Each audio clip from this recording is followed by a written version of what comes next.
초등학교 6학년 무렵 우리 엄마가 암에 걸리셔서 서울에 있는 큰 병원에 입원하셨었어. 내가 4학년 때쯤에 자궁암에 걸리셨었는데 그때 수술을 하고 2년 후에 재발하게 되어서 또 다시 수술하기 위해 입원하셨던 거야. 그때는 엄마 병을 고치는 게 최우선이었기 때문에 병원비가 비싸긴 했지만 우리나라에서 제일 암 치료를 잘한다는 병원으로 입원했었어. 그런데 아무래도 아빠는 일을 다녀야 하고 나는 외동아들이었기 때문에 어리긴 했지만 틈틈이 병원에서 엄마 간병을 도와드려야 했어. 특히나 방학 때는 거의 병원에 엄마랑 같이 살다시피 하면서 엄마를 돌봐드렸거든. 엄마가 병에 걸리신 지도 오래됐고 몸이 여기저기 아프고 약해지신 부분이 많아서 여기저기 주물러 드리기도 하고 어디 이동할 땐 거동도 도와드리는 식으로 간병을 하곤 했어. 어린 나이에 병원에만 있는 게 답답할 수도 있었겠지만 나름 그 안에서도 술술한 재미가 있었어. 엄마 병문안 오는 친척들이나 손님들이 맛있는 걸 사다 주시기도 하고 또 엄마도 가끔 나가서 놀고 오라고 용돈도 주시곤 했거든. 그리고 주위 환자분들이나 간호사분들도 내가 엄마를 돌보는 게 기특하다고 맛있는 것도 사주시고 칭찬도 해주곤 해서 병원에서 보내는 시간이 나쁘진 않았어. 이 일도 방학 때 평소처럼 엄마 옆에서 먹고 자고 하면서 엄마 병간호를 할 때 생긴 일이야. 그때 나는 거의 매일 새벽마다 한 번씩 일어나서 엄마 팔이나 다리를 한 번씩 주물러 드리고 다시 잠들곤 했었어. 하루는 새벽 2시 정도에 잠에서 깼고 평소처럼 엄마를 30분 정도 주물러 드린 후 엄마가 잠드시는 걸 보고 나도 다시 자려는데 갑자기 배가 출출해지는 거야. 병실에는 딱히 먹을 만한 게 없었기 때문에 병원 앞 편의점에서 빵이라도 사 먹을까 하고 병실 문을 열고 밖으로 나갔어. 늦은 시간에 혼자 나가는 게 처음이긴 했는데 병원은 사람도 많고 당직 서는 병원 직원들도 있고 해서 그렇게 무섭진 않더라고. 그때 우리 엄마가 입원해 있던 병실은 8층이어서 1층으로 가기 위해선 엘리베이터를 타고 내려가야 했지. 난 엘리베이터 앞으로 가서 버튼을 눌렀고 1층에 내려가 있던 엘리베이터가 움직이기 시작했어. 잠시 후 엘리베이터가 도착해서 문이 열렸고 나는 1층 버튼을 누른 후 엘리베이터에 있는 거울을 보며 자느라 까치집이 된 머리를 대충 정리하고 있었어. 잠시 후 엘리베이터 도착음과 함께 문이 열리고 나는 엘리베이터 문 밖으로 걸어 나갔어. 그런데 내 눈앞에 펼쳐진 건 좌우로 펼쳐진 어두컴컴한 복도였어. 원래 1층에서 내리면 우측으로 경비 아저씨가 계시고 정면에는 병원 입구가 있는데 밤에는 불을 환하게 켜두진 않더라도 경비실 불빛이나 밖에서 새어들어오는 불빛들로 나름 밝은 편이거든. 그런데 주위를 둘러봐도 내 눈에 보이는 건 어두컴컴한 병원 복도뿐이었어. 순간 상황 판단이 안 되고 멍 때리고 있는데 등 뒤에서 엘리베이터 문이 닫히는 소리가 들려왔어. 그리고 내가 움직이기도 전에 위인 소리가 나면서 엘리베이터는 올라가 버렸지. 그때까지도 나는 여전히 엘리베이터 문 앞에서 이상하다. 여기가 어디지? 하며 두리번거리고 있었어. 그러다가 정확한 층수를 확인하기 위해 고개를 돌리다가 문득 왼쪽 복도 쪽에 켜져 있는 불빛 쪽을 응시하게 됐어. 거기에는 초록색 비상구 표시등이 환하게 켜져 있었거든. 그리고 그 불빛 아래로 표지판이 보였어. 영안실. 갑자기 정신이 확 들더라고. 그리고 어둠에 익숙해진 내 눈에 하얀 물체들이 들어왔어.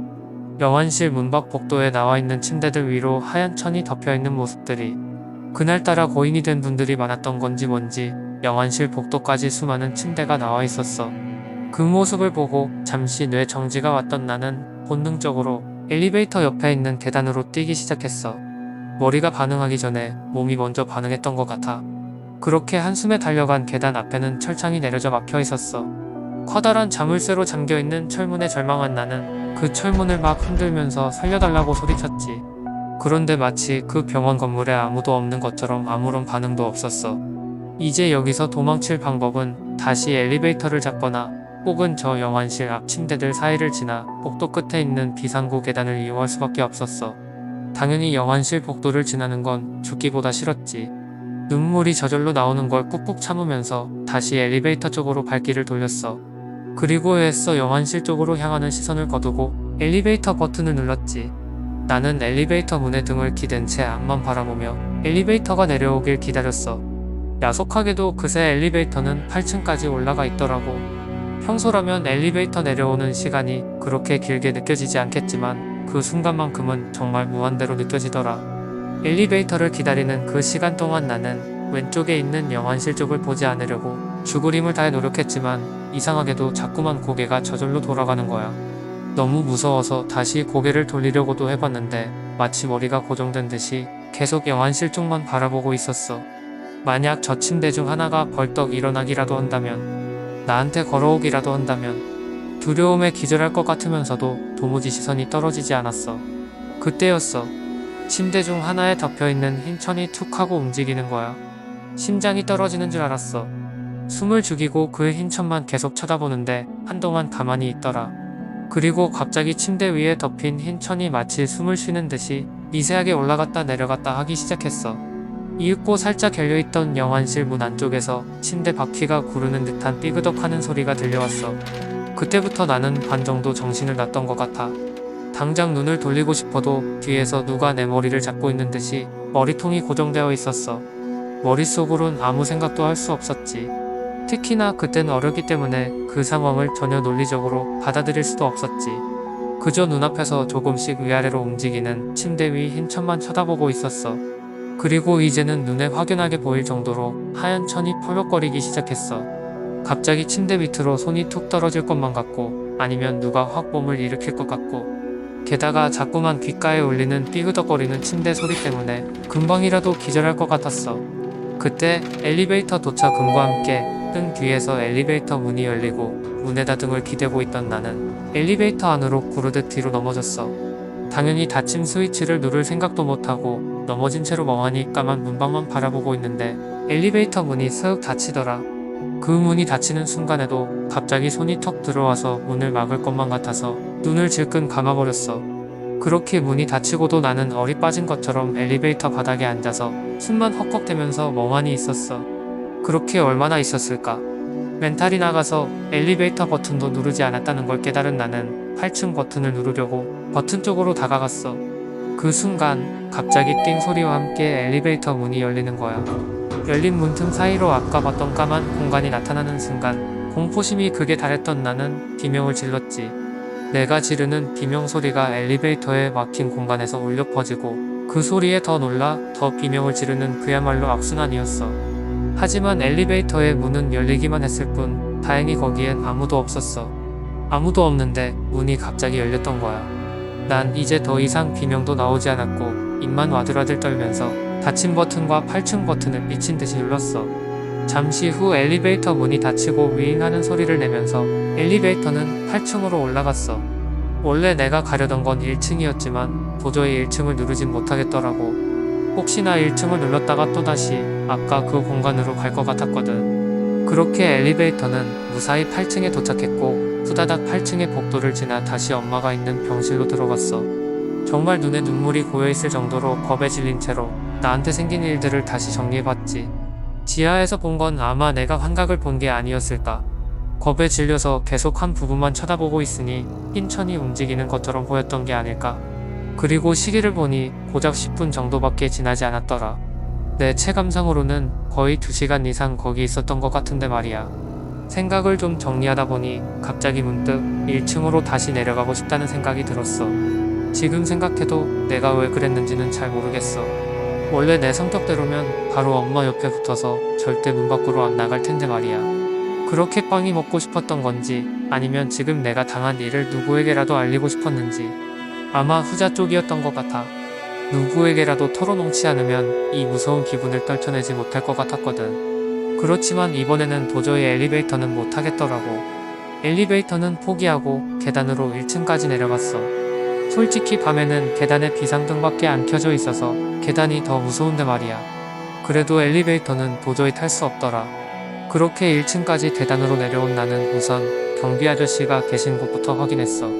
그리고 환하게 불빛이 들어오는 병원 정문, 우측엔 접수처. 내가 알던 1층이 맞았어. 나는 편의점에서 빵과 우유를 사서 들어오면서 아무렇지도 않은 듯이 경비 아저씨에게 말을 걸었어. 아저씨, 이 건물에 영안실 있어요? 어디 있어요? 그래, 지하 2층에 있다. 그런 게 왜 궁금하니? 제가 방금 8층에서 빵 사 먹으려고 엘리베이터를 탔는데 영안실에서 내렸거든요. 저 진짜 무서워서 죽는 줄 알았어요. 뭐, 무슨 소리를 하는 거야? 너 꿈꿨니? 진짜예요. 저 방금까지 지하 2층에 있다가 올라온 거예요. 여긴 12시 지나면 영안실로 못 내려가. 엘리베이터도 지하 2층은 눌러지지도 않아. 진짜라니까요. 계단은 철문으로 잠겨있고 엘리베이터는 8층으로 올라가 있고 저 정말 거기 갇히는 줄 알았다고요. 꼬마야, 우리가 밤에는 지하 2층 가는 엘리베이터 스위치를 꺼놓는단다. 계단도 잠가놓고 거기로 갈 방법이 없어. 아닌데 방금 내가 내려갔다 왔는데. 억울해하는 내 표정을 보더니 경비 아저씨는 고개를 갸웃거리며 기계함 같은 걸 열어서 뭔가를 확인했어. 어라, 이거 스위치를 안 내려놨구먼. 네? 아이고, 이거 스위치를 내려놔야 엘리베이터가 지하 2층까지 못 내려가는데 다른 아저씨가 깜빡하고 이 스위치를 안 내려놨나 보다. 제 말이 맞잖아요. 얼마나 무서웠는데. 미안하다. 많이 무서웠지. 얼른 올라가서 자렴. 네, 알겠어요. 그렇게 수수께끼가 풀리고 8층으로 올라가려고 몸을 돌렸는데 아저씨가 날 다시 부르더라고. 근데 꼬마야, 네? 너 지하 2층 버튼은 왜 누른 거야? 그때 난 뭔가 머리를 망치로 맞은 것처럼 띵했어. 난 1층 가려고 나왔는데 지하 2층을 왜 눌렀지? 내가 지하 2층을 눌렀던가? 헷갈렸나? 버튼이 헷갈릴 만한 위치도 아닌데. 생각해보니 엘리베이터는 왜 8층으로 올라갔지? 8층에서 누가 부른 거라면 그 이후로 다른 층으로 움직여야 했는데 엘리베이터가 움직이는 소리는 전혀 듣지 못했거든. 아니면 누가 지하 2층에서 8층으로 올라간 건가? 그리고 지하 2층 복도에는 아무도 없었는데 엘리베이터 문은 왜 한 번 더 열렸던 거지? 경비 아저씨의 물음에 나는 이런 생각들로 정신이 멍해져 대답을 못했고 결국 올라올 때도 계단으로 올라왔어. 계단으로 올라오면서도 계속 계단 밑에 영환실을 신경 쓰면서 지금 생각해보면 내가 영환실에서 본 건 헛걸 본 게 맞을지도 몰라. 군대에서도 밤에 야간 경비를 서면서 어두운 곳을 계속 쳐다보고 있으면 나뭇가지가 움직이는 것 같기도 하고 앞에 사람 그림자가 움직이는 것 같은 느낌이 들기도 했거든. 하지만 1층에 가려던 내가 한 번도 가본 적도 없는 지하 2층 버튼을 눌렀다는 건 아직도 미스테리야. 내가 1층을 눌렀는데 오작동으로 지하 2층에 선 건지 아니면 내가 뭐에 홀려 지하 2층을 누른 건지 혹은 누군가가 8층에 갈 일이 있어서 지하 2층에서 날 불렀던 걸까? 내 이야기는 이걸로 끝이야.